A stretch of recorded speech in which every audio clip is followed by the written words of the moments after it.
Thank you. My name is Oluneye Oluwole.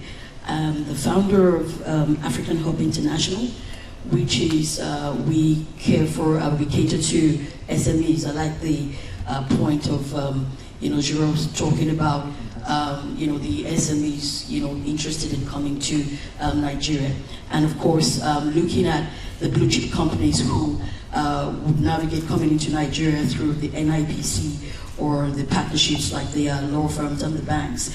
But what we have done is to set up a pool of talents for SMEs where you can farm for SMEs in different sectors. We're a multi-sector based enterprise development hub.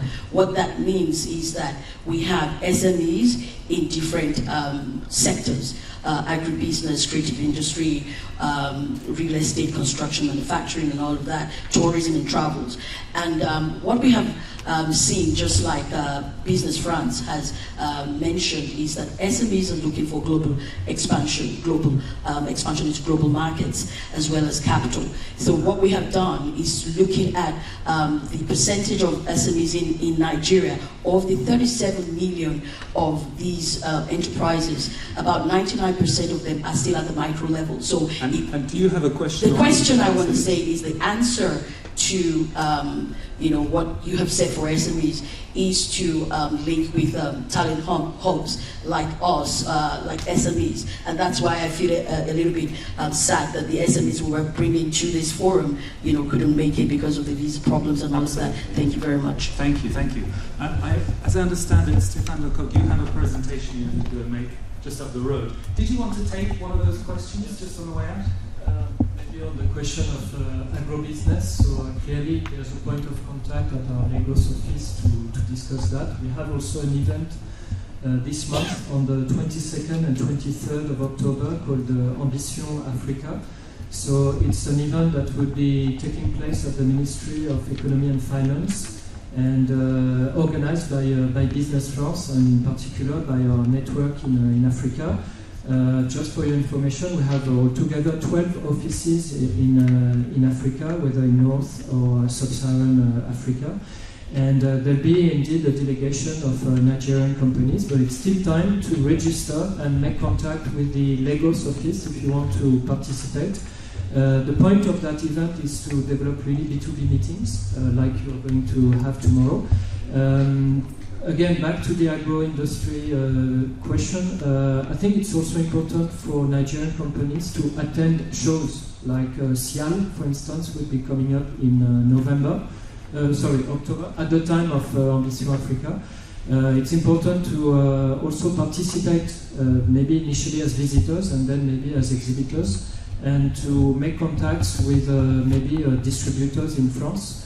Of course, you have other issues related to customs that you have to also look at, and regulatory aspects, but you can always discuss that with our local office. And if behind that aspect to export to Europe, there could be a project to set up a subsidiary to facilitate those exports and the logistics, then please talk to me about that. I would be happy to accompany this kind of project.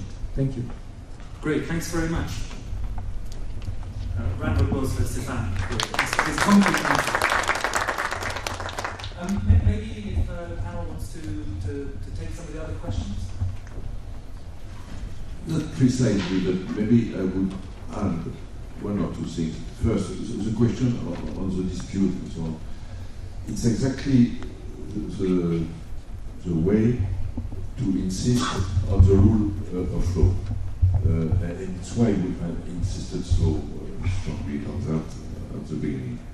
The second point I want to say is that we have not yet mentioned another issue which is very important for investors, which is the informal sector. As you know, in Nigeria and also in other African countries, the informal sector cover approximately 80% of the jobs, and between 40 and 50% of the GDP. It depends on the oil and the commodities production and so on. So we have to face this situation. And we are not to be feared by that. We are not to fear that. We have to accept that. And what I say is, SME, if you invest in Nigeria, accept to work with informal sector. And it's a necessity for the country, and it's very useful for you. So, because it's a characteristic of those economies. So, be ready to face this situation. It's not a dramatic situation. Great. Perhaps you might want to also tackle this issue of how SMEs, perhaps how French SMEs can navigate the Nigerian market. First of all, partnerships. But of course, large companies have all information, so a bit more difficult for SMEs. You would find yourself a good lawyer, a good consultant. Services like myself, we advise businesses, SMEs, who specialize in SMEs. But you can also, if you have a partnerships that you have come across yourself, two organizations that are very good to cross-check. From here, you can contact the Nigerian embassy. They have a lot of information and they access information through consultants. You can also contact the Franco-Nigerian Chamber of Commerce in Nigeria as well.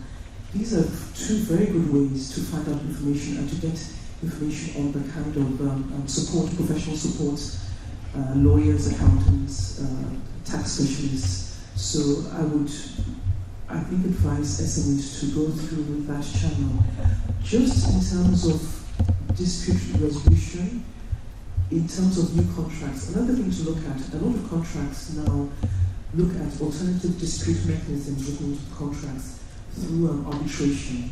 So that is something that you might want to have a look at as well, because the court system very often may be costly and take a long time. So if you're an SME and these are sort of likely to be smaller issues, dispute arbitration through the arbitration courts in Lagos State working quite well. So that's probably another avenue you could look at.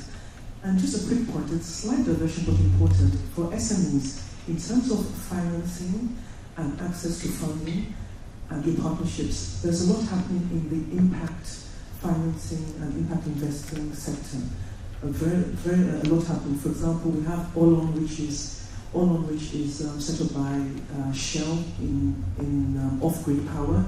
They fund off-grid smaller businesses. That's just one example. So I would also encourage you, if you're an SME, to look at impact investors.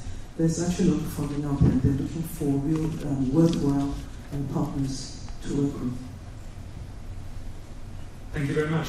Olivier, perhaps in guise of a final word, I know there are a lot more questions that the organisers are keen to wrap this up. We can continue to talk in the breaks, but perhaps, Olivier, you can give us some final thoughts about how to approach Nigeria as an investment destination.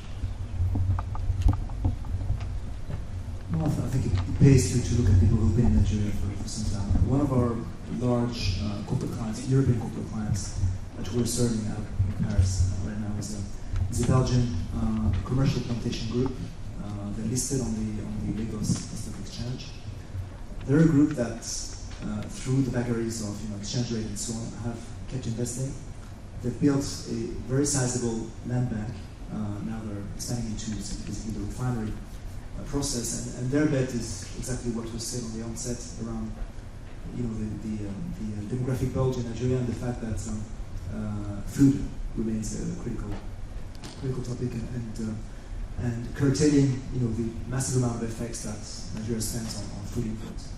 So this is a group that's been in Nigeria for the best part of 40 years, and I can tell you they're investing. In fact, we're supporting their investments as we speak around particularly the palm oil and edible oil business. So I think agribusiness clearly a space that is supported actively by the government as part of the diversification strategy and import substitution, but also a space that fundamentally, if you're an investor that's invested in Nigeria, you'll find reward.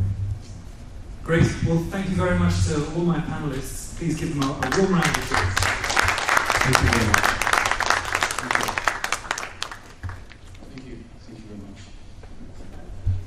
I'd like to quickly add that there are hundreds of French companies already invested in Nigeria, and it's good to see the perspective from the moderators, from the moderator and also the panelists. And there are also hundreds of Nigerian-run enterprises here in France and in Europe. And that's what the afternoon session for tomorrow will be spotlighting. The Nigerians that run companies and have founded companies in France and in Europe, turning over several millions of euros. So that's those statistics we do have them because they are members of our network. It's interesting to see those interactions. So there are Nigerian companies interested in investing in France, and there are also French companies that are increasingly invested in Nigeria as well.